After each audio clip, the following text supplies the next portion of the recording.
우리의 인생을 끊임없이 일으켜 세워주시는 하나님을 찬양합시다. 할렐루야. 아멘. 우리 어려운 우리 나라이죠.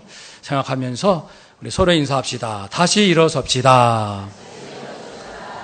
아멘. 우리에게 어느 때보다 지혜가 필요하지요.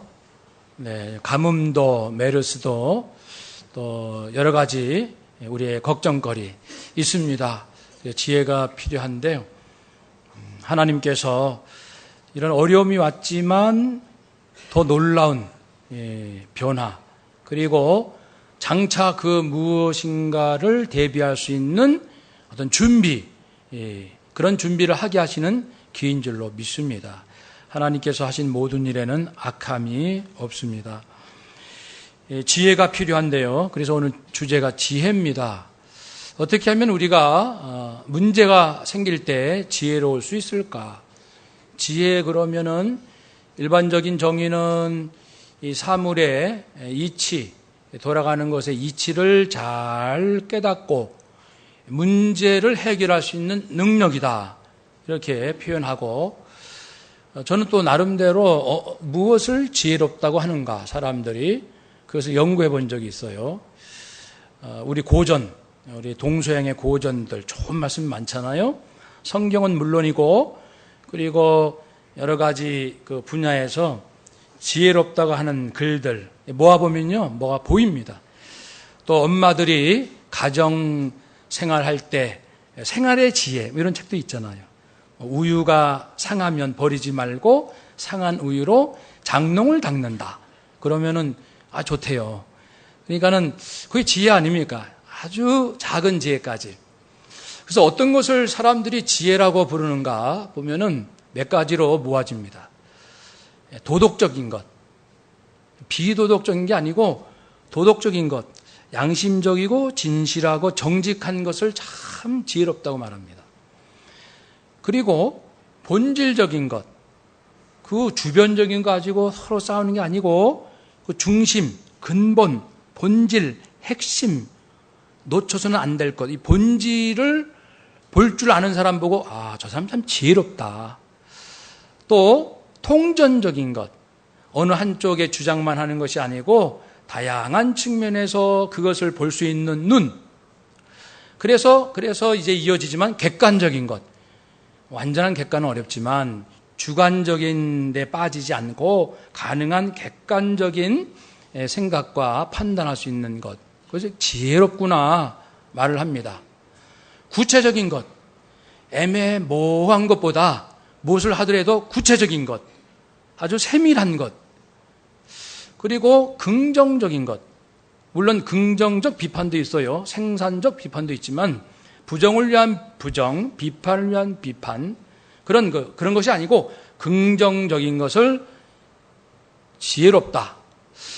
그리고 이 관계, 인간관계에서는 평화를 추구하는 사람이 지혜로운 거예요. 다툴 수는 있어요. 그래도 결국 서로가 하나 되도록 이끌어가는 사람, 지혜로운 사람이다. 그리고 순리적, 억지가 아니고 순리에 따르는 것. 네, 인생의 순리, 역사의 순리, 인체의 순리, 경제의 순리, 어디나 다 순리가 있잖아요. 순리에 따르는 것. 그리고 생산적인 것, 소모적이고 비생산적이고 낭비적인 것이 아니고 다른 사람한테는 쓸모없는 건데 이 사람 손에만 가면 쓸모있는 걸 바뀌는 거예요. 생산적인 사람을 보고 좀 지혜롭다. 어떻게 그렇게 생각이 기발한지. 끝으로 거시적인 것, 앞만 보는 것이 아니라 5년 후, 10년 후, 그리고 평생, 이렇게 다음 세대까지 길게 보는 사람을 지혜롭다고 합니다. 오늘 성경에서는요, 성경으로 돌아옵니다.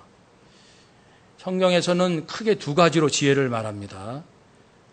하나님의 뜻을 잘 아는 것, 그리고 그 뜻에 순종하는 사람이 최고입니다. 그래서 교회에서 누가 최고냐면요, 굳이 말한다면 하나님 뜻을 잘 알고 하나님께 순종할 줄 아는 사람이 가장 지혜로운 사람이에요. 또 한 가지, 성경에는 일반적인 지혜하고 유사한데요, 어떤 문제를 해결하고 더 잘할 수 있도록 더 생산적으로 할 수 있는 것을 물론 또 지혜라고 합니다. 농업기술, 과학기술, 상업기술, 어떤 그 스킬, 기술적인 측면에서도 지혜라고 성경은 말합니다. 여러분, 지금 우리는 여러 가지 어려움 가운데 있잖아요. 이때 지혜로운 대통령, 지혜로운 정치인, 지혜로운 경제인, 지혜로운 교육자, 이런 지금 목말라 기다리고 있습니다. 근데 사실 우리가 지혜로워야죠. 누구를 의지하겠습니까? 여기 계신 우리 정도면은 충분합니다. 우리는 하나님을 믿잖아요. 하나님을 알고. 성경에서 누가 지혜로운 사람이었는가 그 사례를 보면은 그때 그렇게 하는 거구나 배울 수가 있습니다. 그걸 구체적인 것을 모아서 그런 걸 자꾸 읽고 생각하면 저절로 지혜가 생겨요. 그러니까 어릴 적부터 지혜에 관한 책을 많이 읽은 아이는요 정말 훨씬 지혜롭습니다. 그죠? 탈무드, 이솝, 성경은 물론이고 잠언 같은 성경에서 잠언. 그래서 어릴 때 아이에게 잠언을 암기시키는 부모들도 많습니다. 어린 아이들에게. 잠언에 보면 참 좋은 말씀 많죠. 몇 가지 우리 이제 사례를 살펴보겠습니다. 지금 가뭄이니까 애굽의 가뭄을 예상하고 미리 막은 사람이 있습니다. 총리 요셉입니다. 그는 사실 정치인도 아니에요. 기상 전문가도 아닙니다.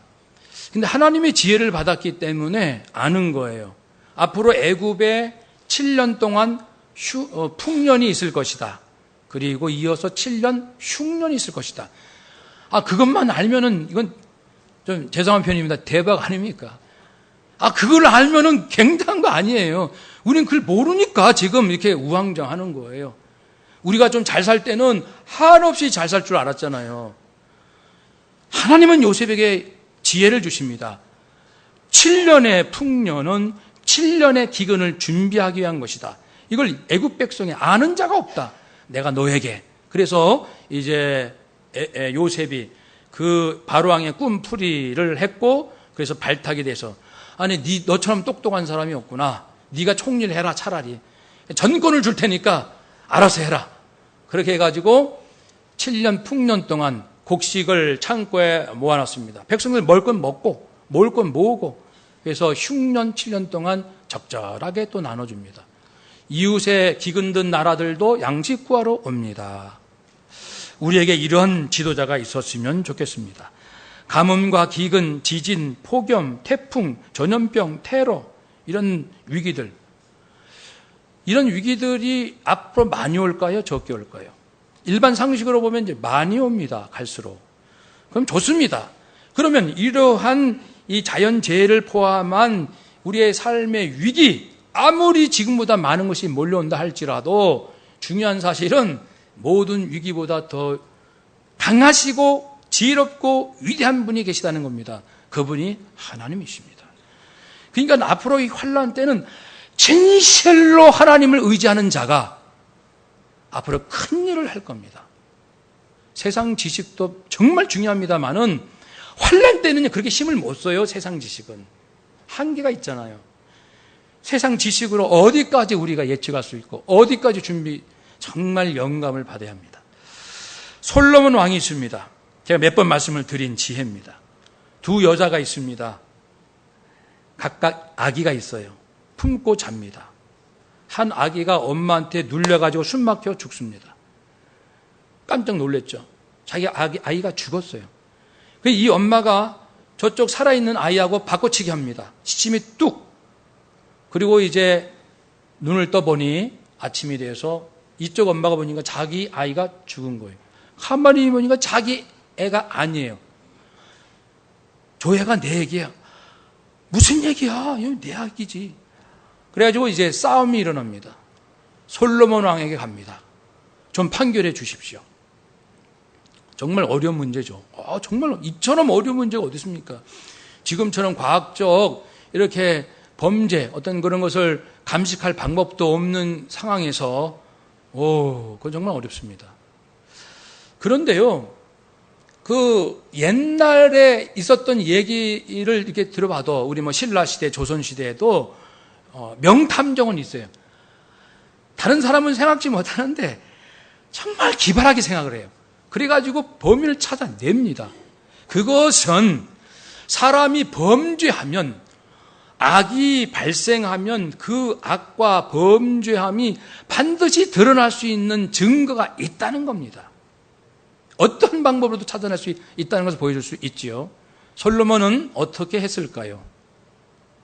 끔찍한 얘기를 하죠. 이 아이를 반으로 가르시오. 그래서 반반씩 공평하게 싸우지 말고 나눠 갖도록. 그때 진짜 엄마는 안 됩니다. 내 아이를 죽일 수 없습니다. 차라리 저 여인에게 주세요. 절대 나는 그 아이를 죽일 수 없습니다. 제가 포기하겠습니다. 저는 포기합니다. 근데 가짜 엄마는 반반씩 나눕시다. 그거 참 좋은 생각입니다. 공평하게 반반씩 나눕시다. 솔로몬이 판결합니다. 반반 나누자고 하는 여인이 거짓이다. 이 아이를 저 진짜 엄마에게 주어라. 그러니까 솔로몬이 어디에서 힌트를 얻었습니까? 가짜 엄마와 진짜 엄마의 차이가 어디에서 나올까? 그거를 아는 거예요. 차이가 어디에서 차이가 날까? 분명히 가늠할 수 있는 기준이 뭔가 있을 텐데 그건 사랑이다. 사랑이다. 진짜 엄마의 사랑은 가짜 엄마가 흉내낼 수 없다. 사랑으로 이제 그 승부를 던진 거예요. 진짜 사랑하는 여인이 누군지를 찾아내는 거예요. 와, 통쾌한 판결입니다. 우리도요, 아무리 난처하고 곤란한 상황이 와도 침착하고 또 기도하고 그러면요, 다 헤쳐나갈 수가 있다는 겁니다. 또 이런 여인이 있습니다. 남편의 실수로 집안이 아주 큰일 날 뻔한 위기에서 현명한 아내로 위기를 넘긴 사례도 있습니다. 우리가 엘리사 선지자 알죠? 엘리사. 그의 스승은 엘리야. 북이스라엘 아방 시절입니다. 이 엘리사 시절에 무슨 일이 있었냐면 이스라엘이 있잖아요. 그 위에 아람, 지금의 시리아가 있습니다. 그 시리아하고 이스라엘과 사이가 안 좋아요. 잠깐만 쳐들어옵니다. 시리아 왕 아람 왕 때인데 그의 군사령관 나만 장군이 있습니다. 아주 싸움을 잘합니다. 근데 나병 걸렸어요. 문둥병에 걸린 거죠. 그래가지고 이제 그 아람 왕은 쩔쩔 매는 겁니다. 그렇게 귀하고 귀한 그 장군이 병에 걸렸으니. 그런데 시리아가 아람이 이스라엘을 침략해서 한 소녀를 사로잡아 갔는데 그 어린 소녀가 나만 장군의 아내의 시종드는 이제 하인이 된 거예요. 그 집안에 같이 사는 거예요. 그러니까 자기 주인이 이제 나병에 걸렸어요. 근데 이 어린 소녀가 말합니다. 저기 있잖아요. 저기 사마리아, 우리나라, 북이스라엘 말합니다. 우리나라에 가면 선지자가 있는데 고칠 수 있을 텐데요. 그러니까 걔가 번쩍 왕에게 왕이시여 여차저차 하니 어떻게 좀 허락하지. 당장 떠나거라. 큰 선물과 함께 편지를 써서 이제 나만 편에 이스라엘로 보냅니다. 이스라엘에 도착한 나만 왕이시여 우리 왕이 친서입니다. 보니까 뭐라고 써있냐면은 이스라엘 왕이시여 내 사랑하는 장군이 이렇게 병들었는데 좀 고쳐주시오. 이렇게 이제 선물도 많이 고쳐주시오. 근데 그 편지 읽고 그 이스라엘 왕이 옷을 찢습니다. 야, 큰일 났다. 내가 신이냐? 내가 사람을 죽이고 살리는 자냐? 내가 어떻게 고치냐? 이건 틀림없이 내가 못 고친다 하면은 그걸 빌미로 삼아서 우리를 침공하려는 의도가 분명하다. 그러니까 이제 잔뜩 겁을 먹고 옷을 찢고 고통 가운데 있습니다. 이 소식을 들은 엘리사 선지자가 왕에게 왕이시여 어찌 그리 걱정하십니까? 저에게 나만 장군을 저에게 보내주십시오. 해서 나만에게 이제 엘리사에게 갑니다. 도착을 했어요. 얼마나 또 기대가 부풀어 있겠습니까? 야, 내 병 고치겠구나. 여봐라, 나 도착했다. 이렇게 했겠죠. 그렇게 했는데 엘리사가 안 나오고 종이 나옵니다. 종이 나오면서 하는 말이 우리 주인 선지자께서 그러시는데요. 장군께서 저 요단강에 가서 7번 몸을 씻으라 하십니다. 근데 그 얘기를 들은 나만 장군의 반응이 어땠을까요? 아, 그래, 참 고맙구만. 진짜 낫는 거지? 뻥 아니지? 몸만 씻어도 난단 말이지. 이렇게 한 것이 아니고 분노했죠. 이런 괘씸한 녀석. 시리아의 총사령관인 내가 친히 여기까지 와서 좀 도와달라고 애걸을 하는 이 마당에 나보지도 않고, 그리고 그대가 믿는 하나님을 불러가면서 내 아픈 부위에 손을 얹고 안수 기도하여 낫게 해줄 것이지, 이렇게 거리감 두고 종만 보내고 겨우 요단강에서 몸을 씻으라. 우리나라의 요단강보다 더 크고 깨끗한 강이 얼마나 많은데 그거 없어서 여기까지 내가 왔느냐? 괘씸한 놈. 크게 분노했다겠습니다. 크게 분노.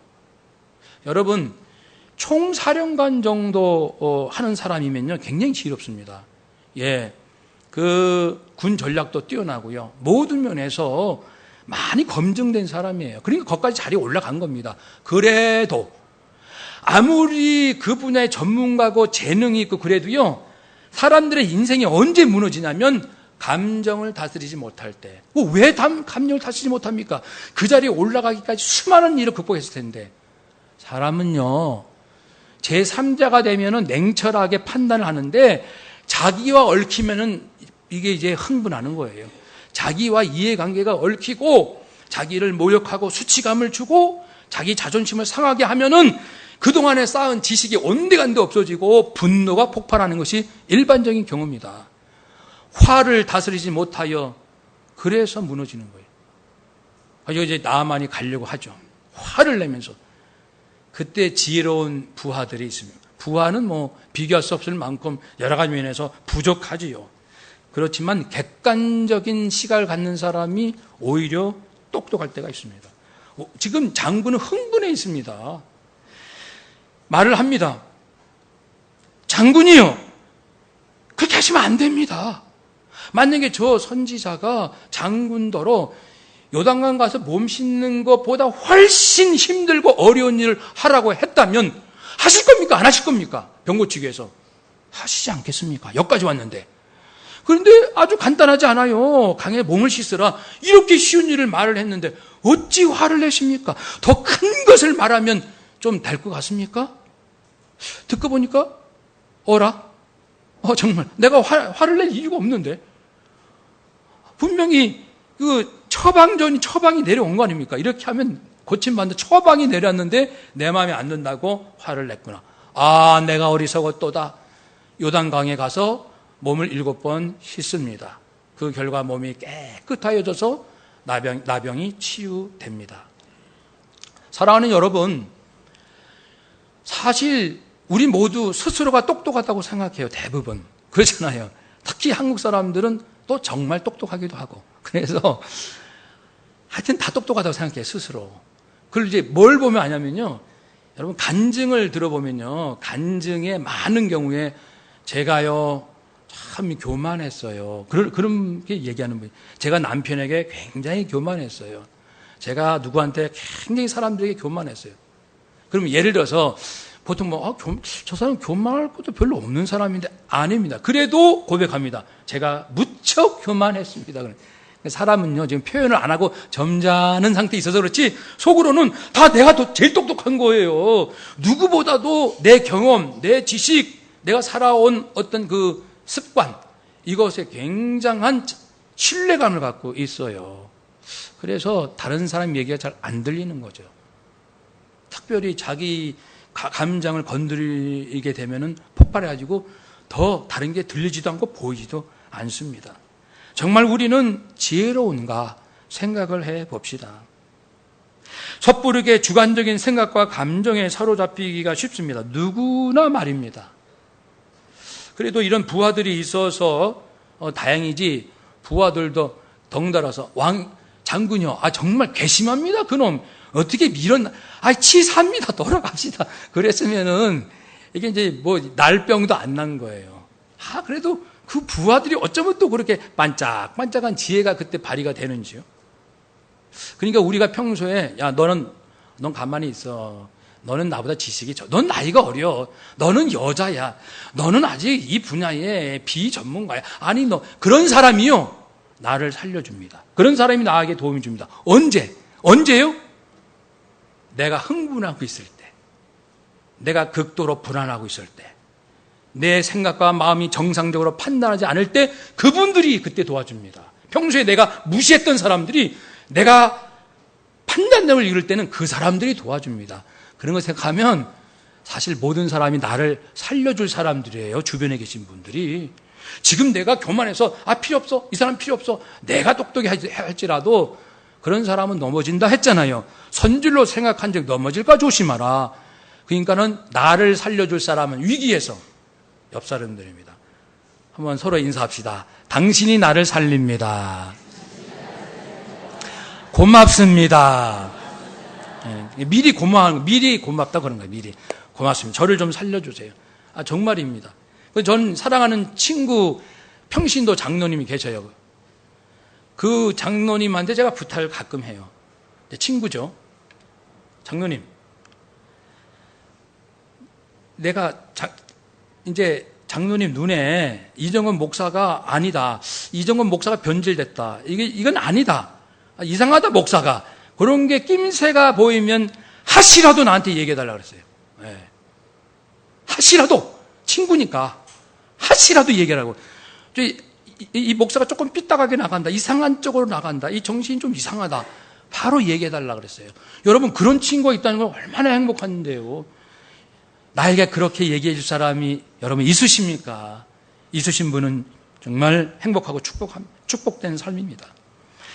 이제 우리는 그 외에도 성경에 많은 지혜를 볼 수가 있는데요. 또 사도 바울도 예수님 믿고 나서 뭐라고 했습니까? 내가 그때 철이 없어가지고 예수님을 몰랐을 때는 내가 공부 많이 했고 내 집안이 빵빵하고 나는 훌륭한 선생 밑에 있었고 나는 신앙심이 대단했고 그걸 크게 자랑했는데 예수님을 만나고 나니 천하의 죄인, 천하의 악한 자, 천하의 무식한 자가 나라는 것을 깨달았다. 그렇게 고백합니다. 나는 그래서 예수 그리스도 이외에 뭘 자랑한다? 나는 부끄럽게 생각합니다. 그렇게 바뀝니다, 사람이. 그러니까요, 솔직히 우리가 아직도 내 마음속에 저도 뭐가 좀 계속 남아있겠죠. 자꾸만 다른 사람 앞에 나를 높이려고 하는 마음이 있다면은 그리스도가 그만큼 나에게 충만하지 않아서 그래요. 예수 그리스도가 내게 충만한 만큼 거짓된 건 빠져나갑니다. 주님이 내 안에 살아계시지 않으면요, 다른 것들이 나를 계속 혼란케 하고 이상한 얘기하게 하고 고집 피우게 하고 그러는 거죠. 예수님을 만나고 예수님으로 충만한 사도 바울은 모든 것은 없어도 예수님만 있으면 됩니다. 내 남은 인생은 헛되게 나는 살고 싶지 않습니다. 허공을 치는 험한 인생을 살기지 않겠습니다. 그전에는 학식을 자랑했고 그전에는 가문을 자랑했고 내 위대한 스승을 자랑했고 이제는 예수님만 자랑합니다. 예수를 자랑하지 아니한 모든 것은 허무한 허공을 치는 인생입니다. 나는 이제 그렇게 살지 않기로 결심했습니다. 그러니까 바울이 지혜로운 거죠. 어떻게 지혜롭게? 예수님을 만나면 지혜롭게 됩니다. 그래서 저도 지혜라는 거를 좋아하는데, 그래서 5가지, 베스트 5, 지혜 중에 지혜, 지혜 중에 지혜. 이거는 도저히, 이거 없이는 안 된다. 이거 없이는 다른 게 안 된다. 그거 5가지를 심사숙고해서 모아왔습니다. 한번 따라 합시다. 하나님을 경외하라. 내 마음을 잘 지키라. 사람을 사랑하라. 만물을 주의 뜻대로 관리하라. 5번째 또 중요합니다. 눈에 보이지 않는 세계가 있음을 기억하라. 아멘. 근데 그 중에 이 5가지 중에 또 한 개만 꼽으세요 하면 뭘까요? 1번, 여호와를 경외하라. 잠언 9장 10절, 여호와를 경외하는 것이 무엇의 근본이요? 지혜의 근본이요. 거룩하신 자를 아는 것이 명철이니라. 그래서요, 하나님을 모르는 사람은 일에는 지혜로울지 몰라도요, 인생에는 어리석습니다. 명철하다고 인정 안 합니다. 하나님을 아는 것이 명철입니다. 그러면은 여호와를 경외하는 것이 지혜의 근본이라는 뜻에는 두 가지가 있습니다. 근본은 beginning, 출발이다. 그리고 최정점, 최고 수준이라는 뜻도 있어요. 그래서 하나님을 잘 경외하면 그때부터 사람이 지혜로워지기를 시작한다. 그런 뜻입니다. 시작이에요. 그리고 내가 지혜롭고 지혜를 다 모아서 내가 최고로 지혜로운 자가 됐어요. 와, 그 종착점이 어디면 하나님을 경외하는, 다시 그리로 돌아간다는 거예요. 하나님은 인생의 알파와 오메가가 되십니다. 지혜의 출발이요, 지혜의 종착점이요, 최고 절정, 클라이막스에 도달하는 거예요. 과연 그런 체험들이 있어야 하지 않겠습니까? 항상 여호와를 경외하는 자는 복되거니와 마음을 완악하게 하는 재앙에 빠지리라.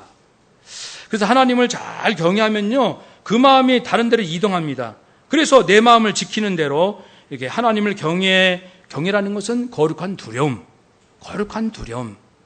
하나님을 공경하는 마음에서 나오는, 그분이 너무나도 거룩하셔요. 너무나도 거룩하셔서 감히 가까이 갈 수 없는 경외심. 예. 그 두려움입니다. 그 마음이 늘 훈련이 되면요, 그 내 마음도 저절로 잘 지키게 되어 있습니다. 성경에서 내 마음을 지키는 것과 관련된 말씀들을 모아보면 굉장히 많아요. 그 부분만, 시간이 없으니까 그 부분만, 나머지는 이제 생략하겠습니다. 보면은, 깨어 있으라. 세상에 대해 경각심을 가져라. 하나님 뜻을 신중히 파악하라.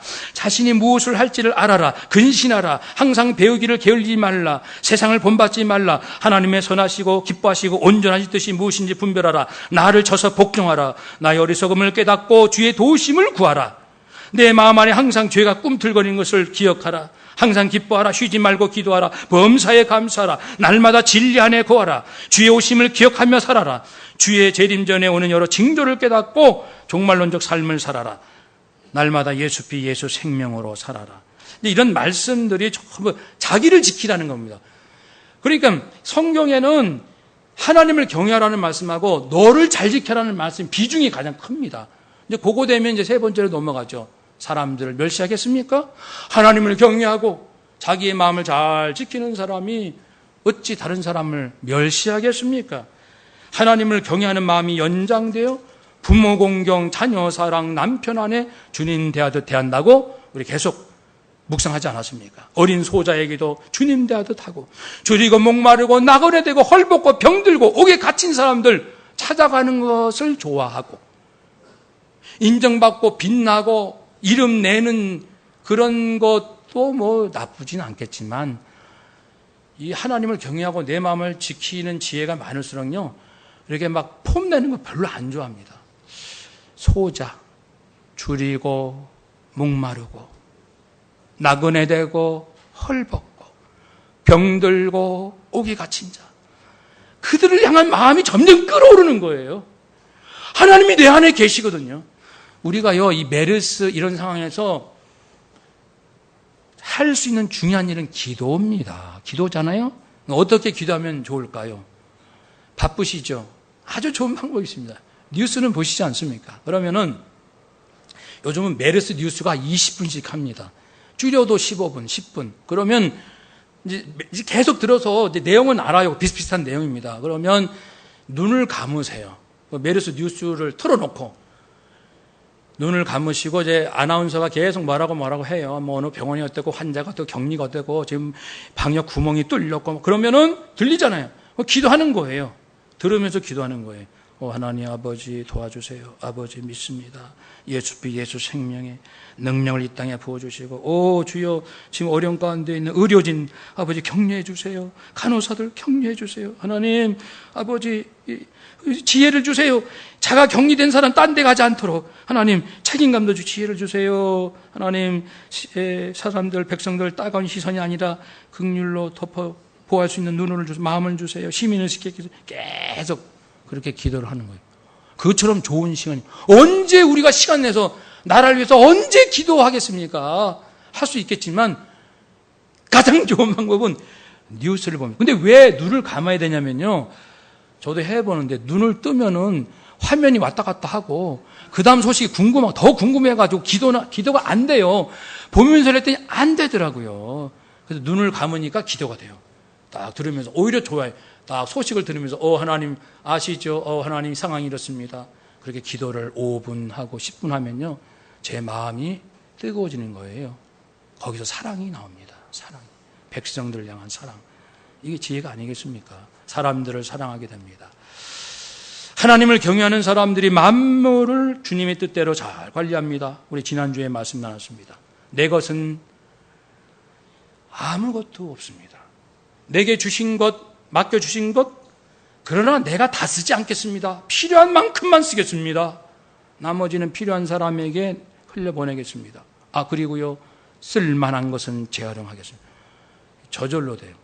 여러분, 말씀 충만, 사랑 충만, 은혜 충만, 권능 충만 하면요, 저절로 뭘 아끼는 마음이 생기고, 그건 가르쳐 주지 않아도 그렇습니다. 그걸 뭘 보면 하냐면요, 저도 이제 청년 때는 기도를 많이 갔습니다. 순복음 오살리 기도원도 가고, 어디도 가고, 감남산 가고, 청평에 유명한 그 이천성 목사, 한월산 기도원도 가고, 많이 다녔거든요. 그러면요, 한 가지 현상은, 이제 막 여기 속상하고 문제를 가지고 왔잖아요. 분하고. 그럴 때 사람의 행동은요, 뭐든지 거칠어요. 종이를 뽑아도 살짝 뽑는 게 아니라 확 뽑아요. 여기 아직 풀어지긴, 코를 풀어도 종이 확 뽑아가지고 막 하고. 그리고 굉장히 막 예민한 거예요. 다른 사람이 뭐라 그러면 굉장히 이렇게. 근데 회개하고 말씀 듣잖아요. 부흥회. 말씀 듣고 회개하고 말씀 듣고 회개하고. 아까 장로님 말씀처럼 계속 우리가 회개하자고. 말씀 듣고 회개하고 말씀 듣고 회개하면요, 사람이 부들부들해져가지고요, 휴지 하나 뽑을 때도 부드럽게 뽑고 사람을 쳐다보는 눈빛도 따뜻해지고 그렇습니다. 거기서 딱 드러나더라고요. 마지막으로 눈에 보이지 않는 세계가 있다는 것. 앞에 건 혹 잘할지 몰라도요, 눈에 보이지 않는 세계, 하나님, 예수님, 성령님, 천국, 부활, 재림, 나의 영혼, 마귀, 천사, 귀신들, 이 전부 눈에 보이지 않는 세계. 또 미래, 눈에 보이지 않습니다. 이 세계가 있다는 것, 영원한 세계 있다는 것을 기억하는 것이 지혜의 근본입니다. 다시 한번 따라서 합시다. 하나님을 경외합시다. 내 마음을 잘 지킵시다. 사람을 사랑합시다. 만물을 관리합시다. 눈에 보이지 않는 세계가 있음을 기억합시다. 아멘. 이 지혜를 달라고 지금부터 이제 부르짖어야 돼. 주님, 지혜를 주세요. 지혜가 부족하거든 모든 사람에게 후히 주시는 하나님. 후히 주신다는 것은 풍성히 주신다는 거고, 즉각성, 금방 주신다. 네가 구하면 풍성하게 하나님이 곧 주실 거야. 이게 이제 후히 주신다는 겁니다. 후히 주시고 꾸짖지 아니하심. 야, 너는 어떻게 사는 게 그러니? 넌 몇 번째니 지금 그렇게 꾸짖는 분이 아니고, 하나님, 저 같은 사람도 또 있겠나요? 아유, 제가 생각해도 제가 부끄럽습니다. 그래도 주님밖에 없어요. 이렇게 나오면 100번이고 1000번이고 품어주시는 분, 꾸짖지 아니하신 분 하나님이신 줄로 믿습니다. 그러니까요, 인생 누구 탓하지 마시고 화내지 마시고 분노하지 마시고, 문제 없는 인생이 어디 있나요? 문제 없는 사람 어디 있나요? 문제가 아니니까 어떤 문제가 올지라도 하나님, 주의 말씀과 사랑과 권능으로 이 문제를 이기게 하여 주시고, 제가 가는 곳마다 가정과 직장과 이 사회가 평화롭고 소망이 있고 사랑이 충만한 공동체가 되게 하여 주옵소서. 제가 이 땅에 평화의 사도, 피스메이커, 평화를 만드는 자가 되게 하옵소서. 지혜를 주옵소서. 지혜를 주옵소서. 지혜를 주옵소서. 지혜를 주옵소서. 하나님, 이때는 어떻게 해야 됩니까? 이때는 어떻게 해야 됩니까? 부르짖으면 반드시 하나님께서 지혜를 주시고 하나님의 영광이 드러날 줄로 믿습니다. 아멘. 기도하겠습니다.